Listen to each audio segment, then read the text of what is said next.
Ladies and gentlemen, welcome to the post-fight press conference here. We are still on site, of course, at Caesars Atlantic City, and our seventh time here at our East Coast home for Bellator Fighting Championships. Our thanks for all the fine folks here at Caesars and for those folks that are joining us here at the post-fight press conference. For those that are joining us on the live stream, we welcome you as well to Atlantic City here at Caesars. Bellator 74 kicked off Bellator's 7th season on MTV2. Welterweight quarterfinal round is in the books. We'll have the fighters. They're just behind us. Let's go ahead and open things up. If we have questions in the room, go ahead and formulate those questions, and we'll get to those after our opening remarks.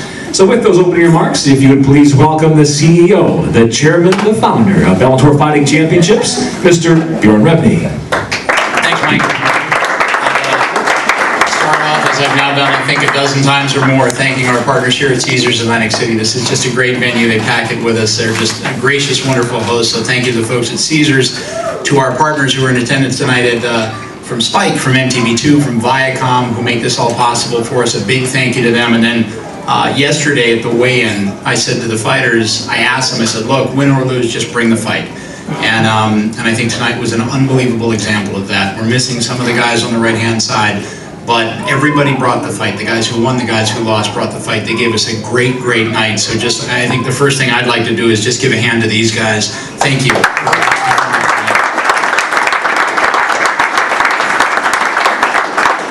Great deal to talk about Andrei Koreshkov out of Russia. He's fought for us twice before this.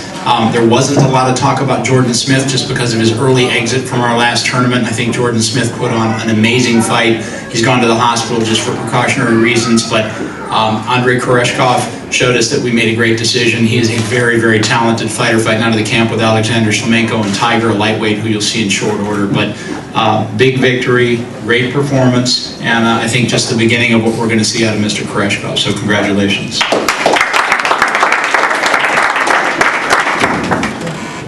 Thank you, Bjorn, for the opportunity. It was a great fight, tough fight, and I give a big experience because I first time fight all 3 rounds. And thank you, Jordan. He is a tough fighter.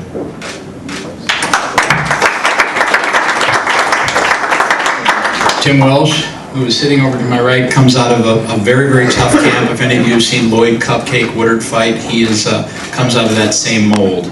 And Tim Welsh is a fighter that you will see again in Bellator in very short order. I told him that after the fight.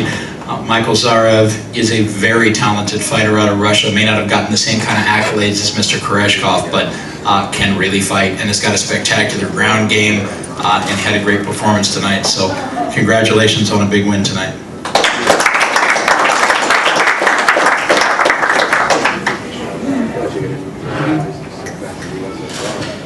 Большое спасибо организаторам турнира за теплый прием. Огромную благодарность выражаю своему сопернику Тиму Велчу. Хороший, перспективный спортсмен. Всем спасибо. I would like to thank Bellator for this opportunity to take part in such a huge event, and I would like to thank my opponent, Tim Welch. He's a very tough opponent. It was a very tough fight for me, and thank you all the fans. Thank you everybody for their support.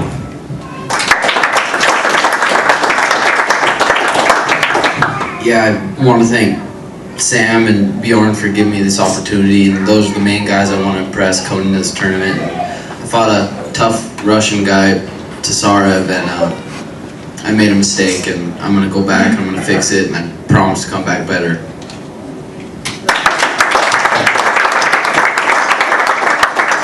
I've been watching MMA for a lot of years, and there's a gentleman sitting a couple of seats down to my left, Marius Romskis. I've been a big fan of his. I've watched him knock out people with head kicks.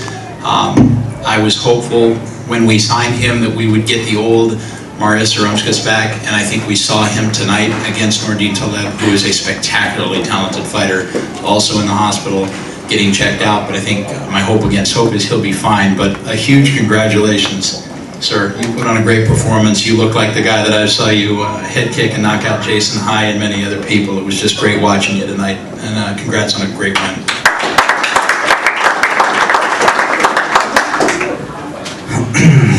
Thanks everybody, and first thank you Bellator for this very nice show, and thanks everybody, thanks for fans for support, and thanks my team, AK, and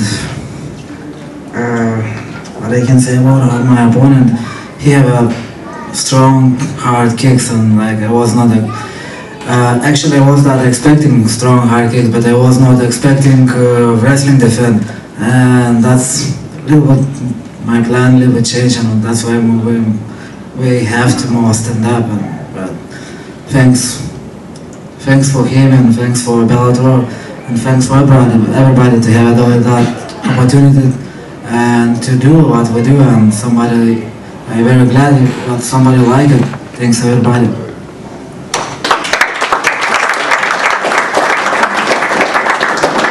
Gentleman sitting to my left was the first champion of this organization, and then decided to take a little bit of time off and find himself and get himself where he needed to be to come back and compete at a very high level. He got a wickedly difficult draw in the gentleman sitting to my right, Judo Jim Wallhead, in the first round. There really wasn't an easy draw in this tournament. A lot of people were questioning some of the who, what, and where, but this tournament is very tough, as you saw tonight. So two fighters who have been with the organization for a very long time. Lyman, spectacular performance tonight, great work. Looks like the Lyman good of old who won our welterweight title when it was just in its infancy 3.5 years ago. And Jim, you know, you ran into a very, very tough opponent tonight, but Jim Wallhead will be back coming off of 2 huge wins and ran into a train tonight. So congratulations, Lyman.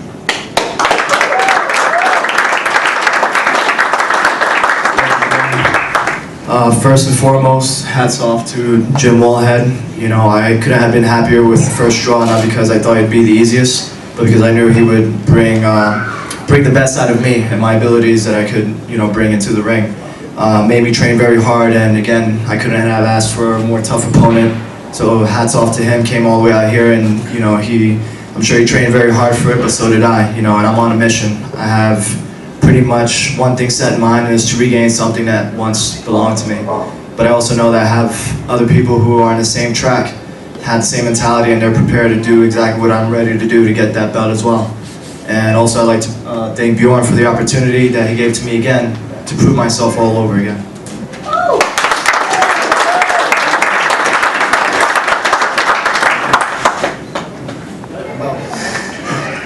It's on? Yeah? Well, first off, congratulations, Lyman. You're a tough dude, got a lot of respect for you. You know by far the better man tonight. I go up against it, and I wish you all the best for the rest of the tournament. And as well, thank you, Bjorn, for the opportunity to headline at Caesars. Not many British fighters have done that, and you know, I gave it my best shot tonight, and it just wasn't enough. So there you go.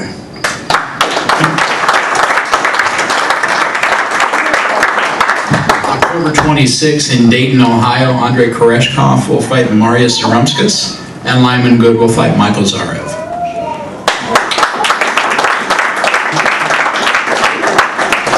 Thank you, Bjorn. Thank you, gentlemen.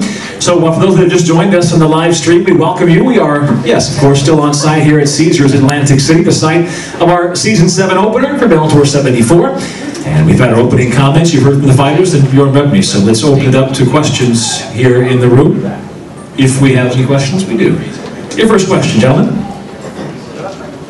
Lyman, so much of the marketing behind this tournament, so much of what was on TV, what Bjorn has said, whoever you ask about this tournament has been placed upon, all right, this is the opportunity for Lyman to go back and get that belt that belonged to him from the jump.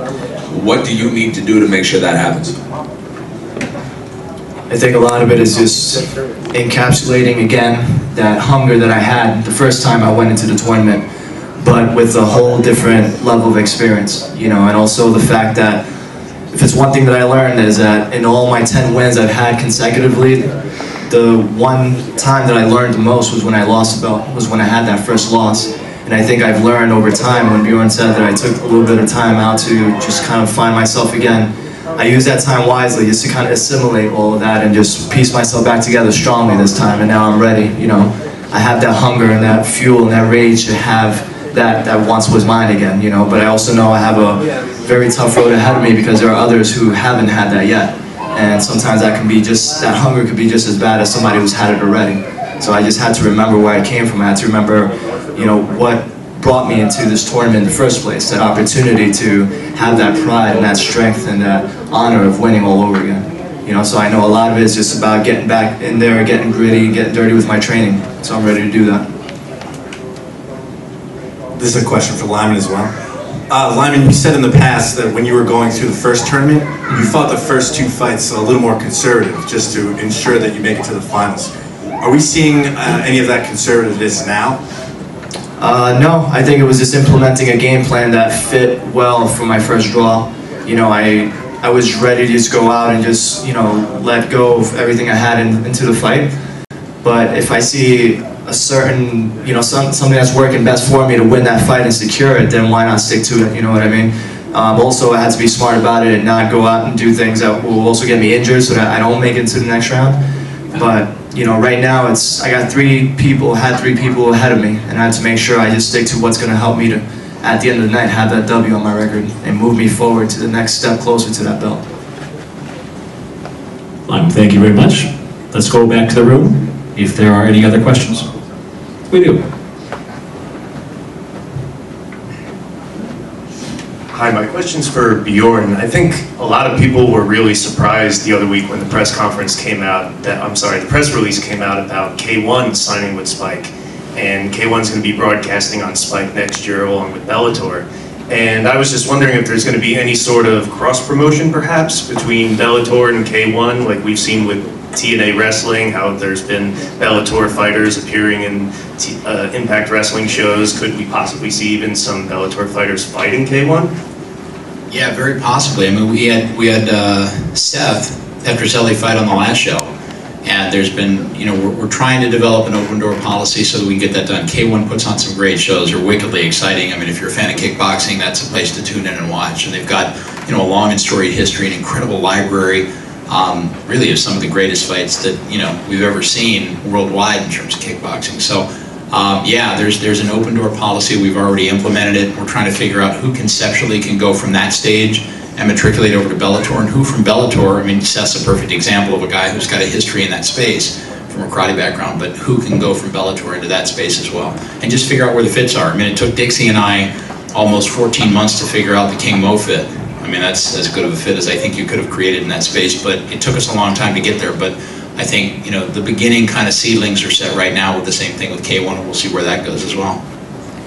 Well, thank you very much. Let's check the room again for any last questions. We do.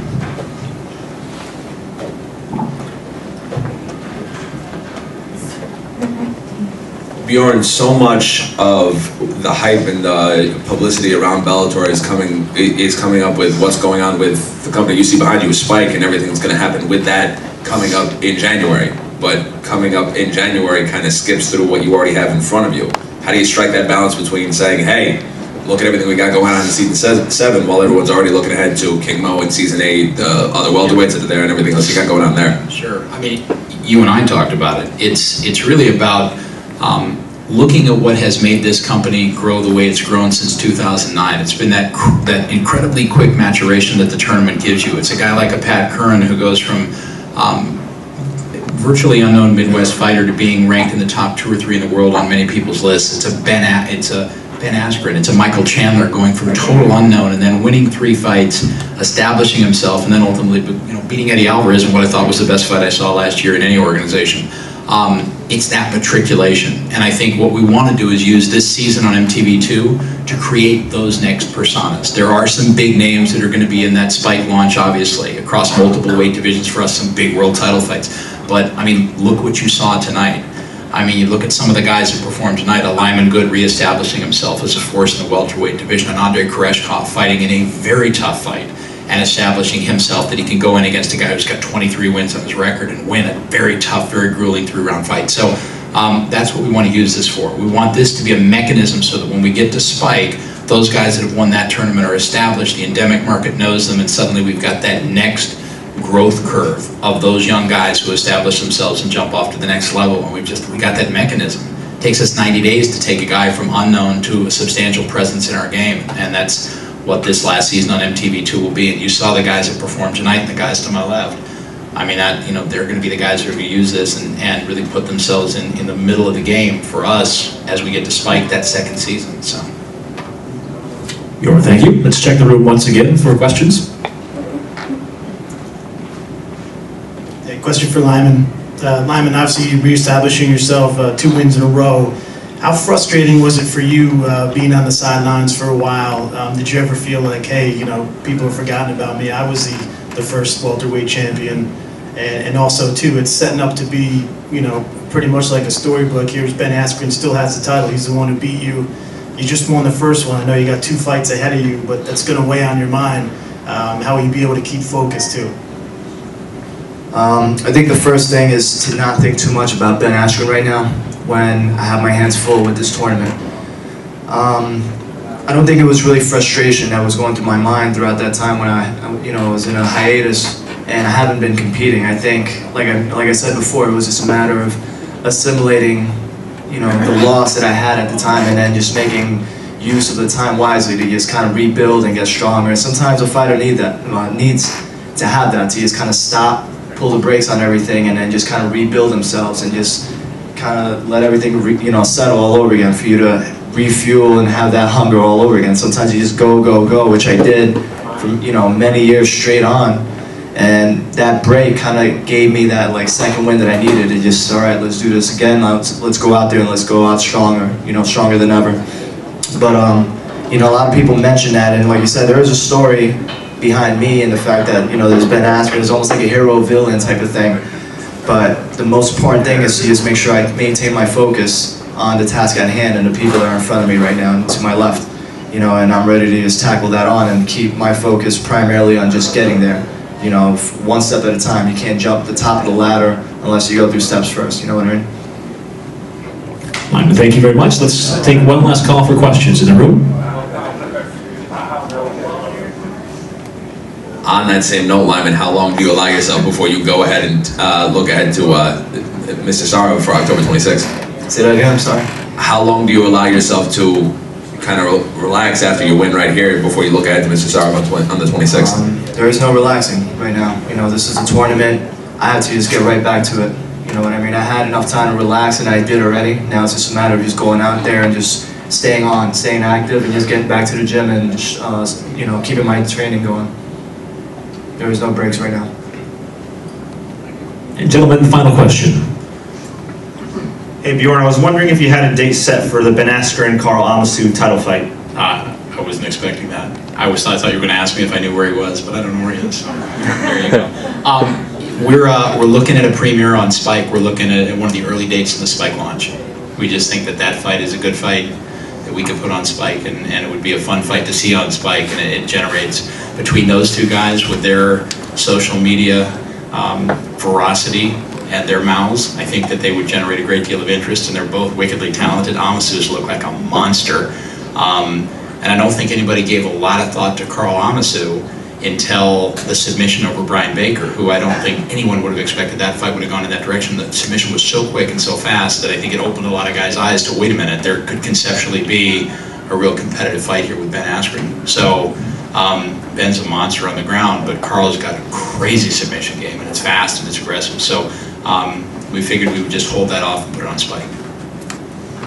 Thank you, Bjorn, and we'll come right back to you for closing comments. Again, just a big thank you to Caesars and our TV partners, and to the gentleman to my left that put on just a spectacular show for us, as well as the gentleman to my right. And thank you, guys. Bjorn, thank you very much. For all in the room, if you would, please put your hands together for the finals.